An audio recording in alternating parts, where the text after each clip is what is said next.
नमस्कार, स्वागत है आप सभी का। आप देख रहे हैं खबर दोपहर। मैं हूं प्रीति। आइए शुरुआत करते हैं सुर्खियों के साथ। त्रिपुरा, मेघालय और नागालैंड विधानसभा चुनाव की तारीखों का ऐलान।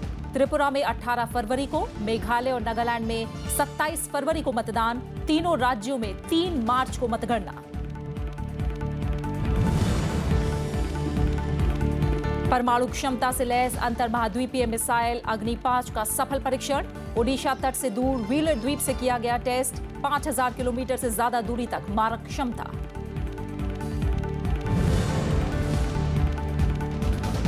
इजरायल के प्रधानमंत्री बेंजामिन नेतन्याहू की मुंबई में प्रमुख उद्योगपतियों से मुलाकात। कहा, भविष्य उनका होता है जो नवीनता को अपनाते हैं। भारत इजरायल की भागीदारी को बताया शानदार।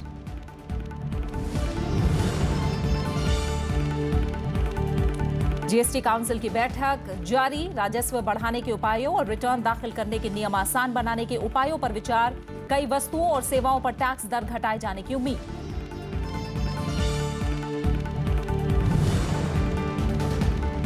और देश भर में रिलीज होगी फिल्म पद्मावत। 4 राज्यों में प्रतिबंध पर सुप्रीम कोर्ट की रोक। 25 जनवरी को रिलीज होगी फिल्म।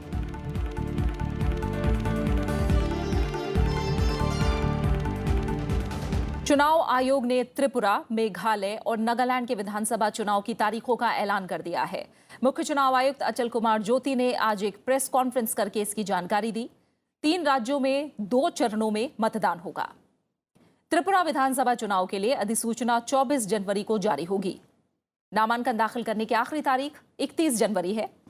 नामांकन पत्रों की जांच 1 फरवरी को होगी, जबकि 3 फरवरी नाम वापस लेने की आखिरी तारीख होगी। त्रिपुरा में मतदान 18 फरवरी को होगा। वहीं मेघालय, नागालैंड विधानसभा चुनाव के लिए अधिसूचना 31 जनवरी को जारी होगी। नामांकन दाखिल करने की आखिरी तारीख 7 फरवरी है, जबकि नामांकन पत्रों की जांच 8 फरवरी को होगी।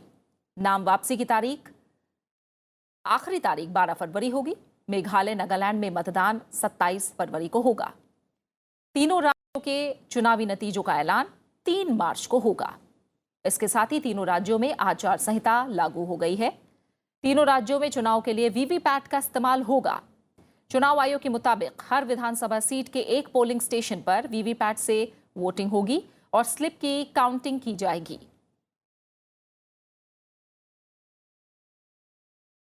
Election to the 3 states will be in 2 rounds. In the first round, the state of Tripura would go to poll.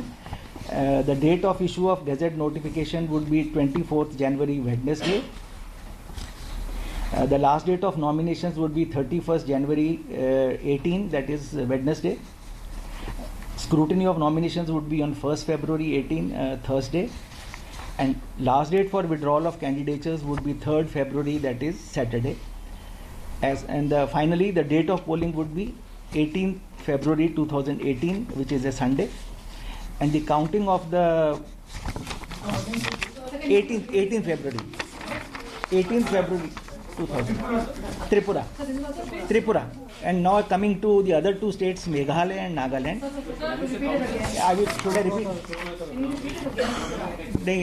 For Tripura, I will say the first round Tripura elections would be held. Gazette notification 24th January 18. Last date of nomination 31st January. Scrutiny would be on 1st February 18. Withdrawal of candidate is up to 3rd February 18, Saturday.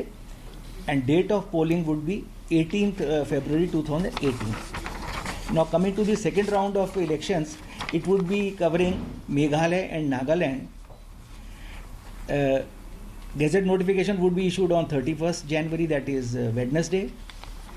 Last date for nominations is 7th February 18, which is also Wednesday. Scrutiny would take place on 8th February, that is Thursday. And last date for withdrawal of candidature would be 12th February 18, which would be Monday. The date of polling would be 27th February, that is Tuesday.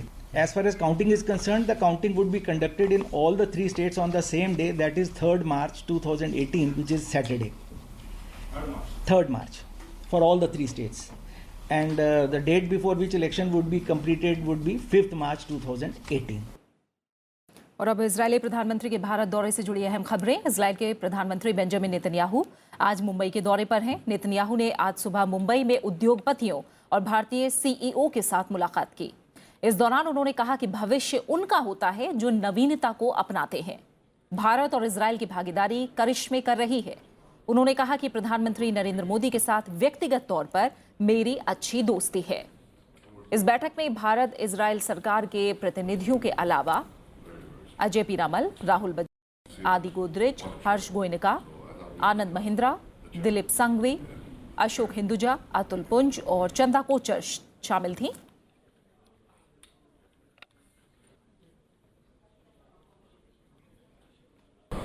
Innovation doesn't happen by itself. Some of it does, but it can be nurtured, it can be encouraged, it also can be discouraged. The job of governments like that of Prime Minister Modi and my own government is to facilitate your competitive advantages and your ability to innovate, your ability to profit, and your ability to fail. This is the crux of it. There are several hundred groups, research groups of major corporations in every one of your fields in Israel. Benjamin Netanyahu ने मुंबई में Bharat Israel व्यापार सम्मेलन को भी आज संबोधित किया। उन्होंने कहा कि भारत और इजरायल की भागीदारी ऐतिहासिक ऊंचाई पर पहुंच रही है और ये शानदार दोस्ती की शुरुआत है। उन्होंने कहा कि भारत और इजरायल की जोड़ी स्वर्ग में बनी है। उन्होंने कहा कि भारत और इजरायल नए प्रयोग करने वाले देश हैं और दोनों देश एक साथ इनोवेशन को अपनाकर और बेहतर कर सकते हैं। Is an innovation nation. India is an innovation nation. We must be innovation nations to seize the future. If we don't, we'll fall back. If we do, we'll define the future. We can do so better together. प्रधानमंत्री नरेंद्र मोदी और Israel के प्रधानमंत्री Benjamin Netanyahu ने कल गुजरात के साबरकांठा जिले के वडराज स्थित सेंटर ऑफ एक्सीलेंस का भी दौरा किया। यहां किसानों को कम खाद और पानी के साथ आधुनिक तकनीक से सब्जियों और फलों का उत्पादन का प्रशिक्षण दिया जाता है। इस केंद्र की स्थापना इजरायल ने की है। भारत के 9 राज्यों में ऐसे 26 सेंटर ऑफ एक्सीलेंस इजरायल के सहयोग से चल रहे हैं। वडराज से प्रधानमंत्री नरेंद्र मोदी और इजरायल के प्रधानमंत्री बेंजामिन नेतन्याहू ने भुज के कुकमा में खजूर की खेती के लिए बने सेंटर ऑफ एक्सीलेंस का वीडियो कॉन्फ्रेंसिंग से उद्घाटन भी किया। प्रधानमंत्री नरेंद्र मोदी और इजरायल के प्रधानमंत्री बेंजामिन नेतन्याहू ने कहा कि इजरायल का सबसे बड़ा सेंटर ऑफ एक्सीलेंस भारत में ही है, जबकि प्रधानमंत्री नरेंद्र मोदी ने कृषि के क्षेत्र में इजरायल के काम को क्रांतिकारी बताया और किसानों को आधुनिक तकनीक अपनाने की सलाह दी। इससे पहले इजरायल के प्रधानमंत्री बेंजामिन नेतन्याहू बुधवार को अहमदाबाद पहुंचे तो उनका भव्य स्वागत हुआ। प्रधानमंत्री नरेंद्र मोदी के साथ उन्होंने रोड शो किया और साबरमती आश्रम में करीब 20 मिनट बिताए। नेतन्याहू ने साबरमती आश्रम की यात्रा को प्रेरणादायक बताया। तो हम पानी को बचाएं, हम परिश्रम को बचाएं, हम कम जमीन में ज्यादा अच्छी पैदावार करें, क्वालिटी प्रोडक्ट करें, हम दुनिया के मार्केट में जा सके ऐसी प्रोडक्ट करें, उस दिशा में एक प्रयास करें। ऑर्गेनिक फार्मिंग, ये भी आज एक बहुत बड़ा आकर्षण का केंद्र बना है। हम ऑर्गेनिक फार्मिंग को बल दें। Biggest program that Mashav has is right here in India. There is a special partnership. We have 20 centers of excellence, and soon we'll have 30 centers of excellence. We want to help India help itself because India has a vision. India has a leader. Israel के प्रधानमंत्री Benjamin Netanyahu की भारत यात्रा के दौरान कई क्षेत्रों में समझौतों के साथ नई पहल हुई, लेकिन खेती बाड़ी का क्षेत्र इसमें सबसे खास है। 1992 में इजरायल के साथ राजनयिक संबंध स्थापित होने के बाद से ही कृषि सहयोग का प्रमुख क्षेत्र बना रहा है, लेकिन पिछले 3 साल में संबंधों में एक नया उल्लास दिख रहा है। खेती बाड़ी के क्षेत्र में इजरायल की तकनीकों की मदद से भारत ने कई क्षेत्रों में अहम प्रगति की है। खास रिपोर्ट। भारतीय कृषि अनुसंधान संस्थान यानी पूसा का संरक्षित कृषि प्रौद्योगिकी केंद्र भारत इजराइल कृषि सहयोग की बुनियाद है। CPCT के नाम से मशहूर ये केंद्र 1996 में इजराइल की मदद से बना पहला केंद्र था। इजराइल ने अपनी ज़्यादातर बंजर भूमि को जिस तरीके से खेती लायक बनाया है, इससे ये भागीदारी और अहम हो जाती है। CPCT में 2 इजरायली वैज्ञानिकों की मदद से पॉली हाउस से लेकर तमाम प्रौद्योगिकियां स्थापित हुईं और सब्जियों से लेकर फूलों की संरक्षित खेती के विस्तार में इस केंद्र ने ऐतिहासिक काम किया। इजराइल ने हमें जो संरचनाएं बना के दी थी, ये सारा मटेरियल और मशीन भी सब बाहर से आए थे, लेकिन यहाँ की सफलता और क्योंकि ये पहला था केंद्र पूरे अपने देश में, इसकी सफलता को देखने के बाद हमारी बहुत सारी इंडस्ट्री आगे आई। ड्रिप सिंचाई के क्षेत्र में भी भारत इजराइल से सीख सकता है। भारत में प्रति व्यक्ति जल उपलब्धता 1500 घन मीटर है, जबकि इजराइल में महज 200 घन मीटर है। इजराइल ने ड्रिप सिंचाई, गंदे पानी की रिसाइकलिंग, समुद्री पानी को मीठा बनाने जैसे काम में ऐतिहासिक उपलब्धि हासिल की और वो रेगिस्तान में भी मुनाफे की खेती का रिकॉर्ड बना रहा है। ऐसे में ये सीखने की ज़रूरत है कि इजरायली तकनीक की मदद से भारतीय कृषि क्षेत्र में बदलाव कैसे लाया जाए। हम सभी जानते हैं कि जो इजराइल देश है वो ख़ास करके ड्रिप इरिगेशन, फर्टिगेशन और संरक्षित खेती के मामले में पूरे देश में पायोनियर माना जाता है, पूरे कंट्री वर्ल्ड में। तो जब ये इंडो इजराइल परियोजना शुरू हुई 1998 में, तो 2 इजराइल के विशेषज्ञ हमारे साथ मिल के आए और हम लोगों की पूरी टीम, भारत सरकार की टीम, हम लोगों ने यहाँ काम किया। इस केंद्र के बाद कई राज्यों में भी इजरायली उत्कृष्टता केंद्र स्थापित हुए हैं। फलों, सब्जियों, बागवानी उत्पादों पर इनका खास फोकस है। यहाँ किसानों को प्रशिक्षण देने के साथ साथ प्रौद्योगिकियों के हस्तांतरण पर विशेष जोर है। मिट्टी का उपयोग नहीं होता है। मिट्टी की जगह हम कोकोपीट, परलाइट और वर्मीकुलाइट का एक मिक्सचर होता है, हम उसको इस्तेमाल करते हैं। तो उसके माध्यम से हम नर्सरी बनाते हैं, तो जो रोग मुक्त नर्सरी है और स्वस्थ पौधे इस तरह के यहाँ पे मिलते हैं। आधुनिक कृषि तकनीक में विश्वनायक इजराइल ने संरक्षित खेती की बदौलत जलवायु परिवर्तन के खतरों को भी चुनौती दी है। ऐसे में अगर किसानों की आय 2022 तक 2 गुना करना है, तो खास तौर पर छोटे किसानों को फूलों की खेती से लेकर कई दूसरे पक्षों पर ध्यान देना होगा। इजरायली सहयोग से इसका दायरा विकसित हो रहा है।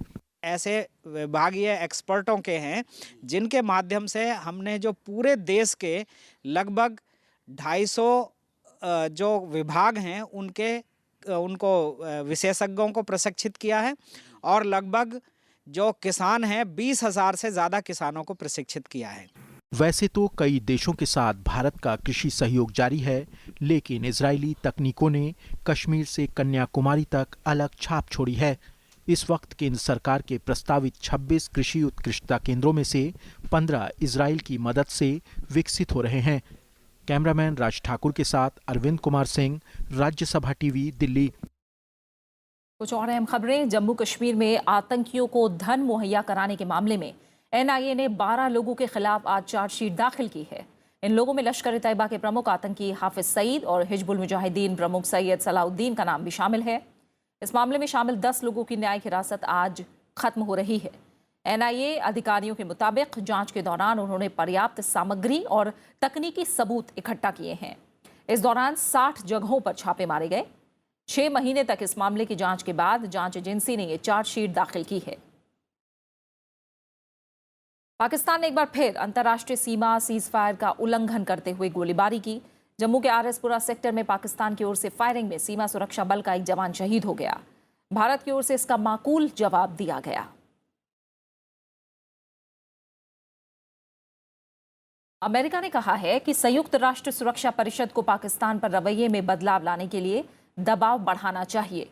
अफगानिस्तान से लौटने के बाद संयुक्त राष्ट्र में अमेरिकी राजदूत निकी हेली ने कहा कि अफगानिस्तान की सरकार चाहती है कि दुनिया की ताकतें पाकिस्तान पर दबाव बढ़ाएं। निकी हेली सुरक्षा परिषद के अन्य प्रतिनिधियों के साथ हाल ही में अफगानिस्तान दौरे पर गई थी। उन्होंने ये भी कहा कि अफगान सरकार शांति बहाली के लिए कदम आगे बढ़ा रही है, लेकिन पाकिस्तान सामान्य स्थिति बहाल करने के प्रयासों को नाकाम कर रहा है। उन्होंने कहा कि अफगान सरकार ने आग्रह किया है कि सुरक्षा परिषद पाकिस्तान को बातचीत के रास्ते पर लाने के लिए पूरी कोशिश करे। आप बने रहिए हमारे साथ, हम लौट रहे हैं एक छोटे से ब्रेक के बाद।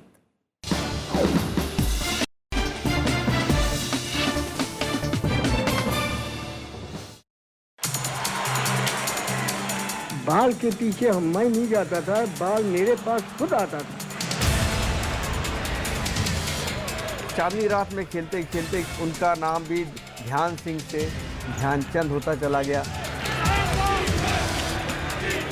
ध्यानचंद जी से स्टिक से जो चीज़ निकली है वो हॉकी की हिस्ट्री में मैजिक। जो देश के सम्मान और इज्जत की खातिर हिटलर से भी कह सकता था मैं ठेठ हिंदुस्तानी हूं, चांदी के सिक्कों की खातिर वतन नहीं छोड़ूंगा। विरासत में इस बार हॉकी के जादूगर मेजर ध्यानचंद की दास्तान सिर्फ राज्यसभा टीवी पर।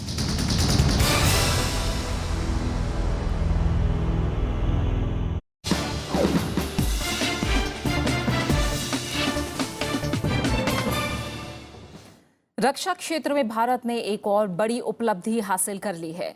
स्वदेश में विकसित 5000 किलोमीटर से ज्यादा दूरी तक मार करने में सक्षम अग्नि 5 बैलिस्टिक मिसाइल का आज ओडिशा तट से करीब व्हीलर द्वीप से सफल परीक्षण किया गया। सतह से सतह पर मार करने में सक्षम अग्नि 5 मिसाइल करीब 17 मीटर लंबी, 2 मीटर चौड़ी है और इसका प्रक्षेपण भार तकरीबन 50 टन है। ये 1 टन से ज्यादा वजन के परमाणु आयुध को ढोने में सक्षम है। अग्नि श्रृंखला के अन्य मिसाइलों के मुकाबले अग्नि 5 सर्वाधिक आधुनिक मिसाइल है। नेविगेशन और मार्गदर्शन के मामले में इसमें कुछ नए प्रौद्योगिकियों को भी शामिल किया गया है। इस मिसाइल का ये 5वां सफल परीक्षण था। इसका पहला परीक्षण सन 2012, दूसरा 2013, तीसरा 2015, चौथा परीक्षण 2016 में किया गया था। राष्ट्रपति रामनाथ कोविंद ने इस उपलब्धि पर डीआरडीओ के वैज्ञानिकों को बधाई दी है। नए साल में जीएसटी परिषद की पहली बैठक जारी है। दिल्ली में वित्त मंत्री अरुण जेटली की अध्यक्षता में हो रही इस बैठक में कई वस्तुओं और सेवाओं पर टैक्स दर कम करने पर सहमति बन सकती है। इनमें घरेलू चीजों, खेती और सिंचाई से जुड़े सामान और मशीनें, सीमेंट और स्टील शामिल हैं। साथ ही राजस्व बढ़ाने के उपायों और रिटर्न दाखिल करने के नियम आसान बनाने के उपायों पर भी विचार होने की उम्मीद है।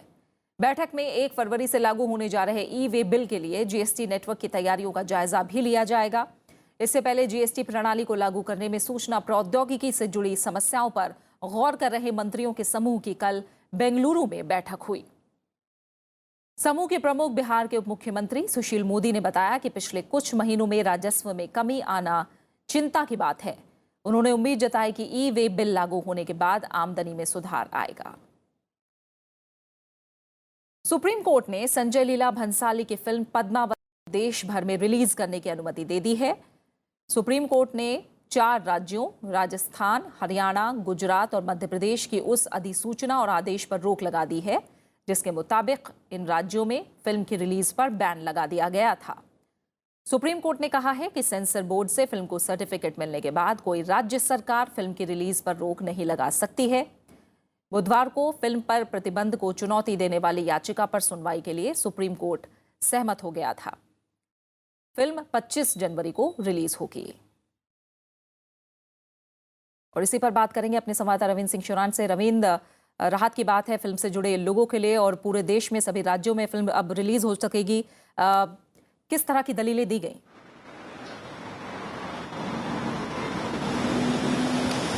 जी प्रति, आज सुप्रीम कोर्ट में जब ये मामला सुनवाई के लिए आया था, क्योंकि अर्जेंट हियरिंग इसके लिए मांगी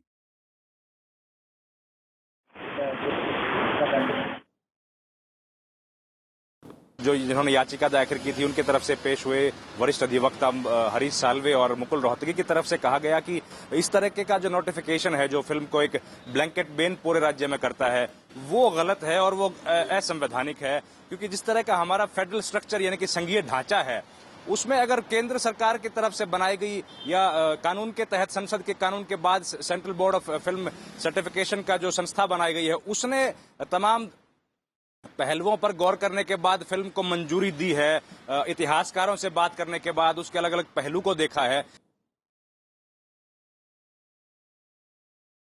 फिलहाल बहुत बहुत शुक्रिया रविंद्र। कुछ दिक्कत की वजह से लगातार आपकी आवाज़ हम तक नहीं आ पा रही है। तो सुप्रीम कोर्ट ने संजय लीला भंसाली की फिल्म पद्मावत को देश भर में रिलीज करने की अनुमति दे दी है और अब यह फिल्म 25 जनवरी को पूरे देश में रिलीज हो सकेगी। आइए खबरों में आगे बढ़ते हैं। सुप्रीम कोर्ट के मुख्य न्यायाधीश दीपक मिश्रा ने 12 जनवरी को प्रेस कॉन्फ्रेंस के दौरान उठाए गए मुद्दों के समाधान के लिए आज 4 वरिष्ठ जजों से मुलाकात की। अदालत के सूत्रों के मुताबिक justice Chelameswar, justice Ranjan Gogoi, justice Madan B Lokur और जस्टिस कुरियन जोसेफ के साथ ये बैठक अदालत की कार्रवाई शुरू होने से करीब 10 से 15 मिनट पहले खत्म हुई। अदालत के सूत्रों के मुताबिक बैठक में कोई अन्य जज मौजूद नहीं थे। उपराष्ट्रपति एम वेंकैया नायडू ने कहा है कि बेहतर प्रदर्शन आदर्श होना चाहिए। चेन्नई में भारतीय अधिकारी संघ के सालाना सम्मेलन के समापन सत्र को संबोधित करते हुए उन्होंने शासन की शैली में निरंतर सुधार के प्रयास पर जोर दिया। इस मौके पर तमिलनाडु के राज्यपाल बनवारी लाल पुरोहित समेत कई हस्तियां मौजूद थीं। उपराष्ट्रपति एम वेंकैया नायडू ने बुधवार को चेन्नई में भारतीय अधिकारी संघ की 110वीं सालाना सम्मेलन को संबोधित किया। Leadership at the frontier of tomorrow विषय पर समापन संबोधन में उन्होंने कहा कि मजबूत राजनीतिक इच्छाओं को बेहतरीन प्रशासनिक कौशल से जोड़ने पर ही लोकतंत्र का फायदा नागरिकों को पहुंचेगा। Effective service delivery deepens the roots of democracy because it ensures that all citizens, especially those whose voices are not adequately heard, participate and active in the nation building. Since independence, India has taken giant strides in pursuit of its constitutional goals of economic development with corresponding social justice. There is no doubt that civil administration has been immensely instrumental in this process. Today's administrators has to be skillfully anticipate policy needs, identify the means of implementation and put in place system of effective monitoring. Tamil Nadu के राज्यपाल बनवारी लाल पुरोहित ने कहा कि नौकरशाहों की पारदर्शिता और दक्षता देश को तय समय में लक्ष्यों को प्राप्त करने में मदद करता है। उन्होंने कहा कि लोक प्रशासन जनसेवा है और अधिकारियों को ये सुनिश्चित करना चाहिए कि सरकारी योजनाओं का लाभ गरीब से गरीब व्यक्ति तक पहुंचे। Honesty, transparency and accountability in the delivery of public services are most essential. It is important that organizations such as the IOA and MMA focus on means and measures that can improve the levels of efficiency in the delivery of public services all over India. उपराष्ट्रपति 3 दिन के तमिलनाडु दौरे पर हैं और चेन्नई में आज भी कई कार्यक्रमों में हिस्सा लेंगे। दिल्ली रवाना होने से पहले शुक्रवार को वो बेंगलुरु भी जाएंगे। राजकमल राव, राज्यसभा टीवी, चेन्नई। उपराष्ट्रपति एम वेंकैया नायडू ने बुधवार को चेन्नई में 6वें थिंक एजू कॉन्क्लेव को भी संबोधित किया। उन्होंने कहा कि देश में बदलाव और न्यू इंडिया बनाने में शिक्षा की अहम भूमिका है, इसलिए मौजूदा शिक्षा प्रणाली को बेहतर बनाने की जरूरत है। उन्होंने कहा कि शिक्षा हमें सीखने के लिए प्रेरित करने के साथ ही विनम्र बनाती है। उपराष्ट्रपति एम वेंकैया नायडू ने बुधवार को चेन्नई में थिंक एजू कॉन्क्लेव में शिरकत की। इसका आयोजन द न्यू इंडियन एक्सप्रेस ने किया है। इस मौके पर उपराष्ट्रपति ने कहा कि कमजोर बुनियाद पर न्यू इंडिया के सपने को पूरा नहीं किया जा सकता। उन्होंने अभी भी देश में अशिक्षित लोगों की बड़ी संख्या पर चिंता जाहिर की। Education is a powerful tool that empowers individuals and transforms communities. It can break the vicious cycle of poverty. It can enable a country like India with a large youth population to grow, but if only it can capitalize on its demographic advantage. 65% of Indian population is below 35 years. This is a great demographic dividend to us, but they must be taught the skills. उपराष्ट्रपति ने मानवतावादी, समावेशी, सामंजस्यपूर्ण दृष्टिकोण को शिक्षा प्रणाली में शामिल करने पर जोर दिया। उन्होंने नए भारत के निर्माण में बेहतर और सभी को शिक्षा मुहैया कराने की जरूरत बताई। But Indian civilization is surviving today because we believe in Sarve Jana Sukhino Bhavantu. We believe in Vasudaika Kutumbam. Values, morality are all very important. When I was a student, we used to have a moral science. Now only we have science without moral. We used to have a PT class. We used to have compulsory NCC, Air Wing or Navy. Then we used to have a gardening class. उपराष्ट्रपति ने एक ऐसे पाठ्यक्रम की जरूरत भी बताई जिसमें ज्ञान, कुशलता और सामाजिक जिम्मेदारी का मेल हो। उन्होंने कहा कि उच्च शिक्षा में शोध और ज्ञान की सीमाओं के विस्तार देने पर ध्यान देना चाहिए। राजकमल राव, राज्यसभा टीवी। और खेल की दुनिया से एक अहम खबर है। आईसीसी के सालाना पुरस्कारों में टीम इंडिया के कप्तान विराट कोहली ने 4 उपलब्धियां हासिल की हैं। विराट कोहली को ICC cricketer of the year और one day cricketer of the year का खिताब मिला है। इसके अलावा विराट कोहली आईसीसी की वनडे और टेस्ट टीम के कप्तान भी चुने गए हैं। Virat Kohli cricketer of the year बनने वाले भारत के सिर्फ दूसरे क्रिकेटर हैं। इससे पहले रविचंद्रन अश्विन ने पिछले साल ही ये प्रतिष्ठित पुरस्कार जीता था। और इसी के साथ फिलहाल खबर दोपहर में इतना ही। इजाजत दीजिए, नमस्कार।